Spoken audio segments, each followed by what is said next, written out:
È stato arrestato dopo aver messo a segno 2 aggressioni, a distanza di pochi minuti l'una dall'altra, contro 2 malcapitati automobilisti.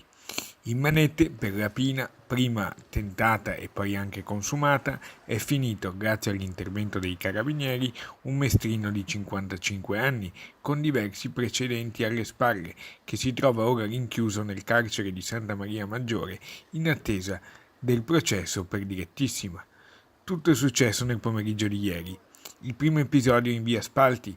Qui un uomo, che era andato a prendere il proprio figlio a scuola, di ritorno ha trovato uno sconosciuto che gli stava danneggiando l'auto. Ha quindi tentato di allontanarlo e si è seduto alla guida, ma in quel momento il malvivente ha infilato il braccio nell'abitacolo e ha sfilato la chiave di accensione. C'è stata una breve colluttazione, dopodiché il rapinatore è fuggito in bicicletta. Il secondo episodio, invece, poco distante, in via Oberdam, dove lo stesso rapinatore si è piazzato in mezzo alla strada, costringendo un automobilista a fermare la propria corsa, dopodiché ha aperto la portiera della vettura e si è avventato contro di lui.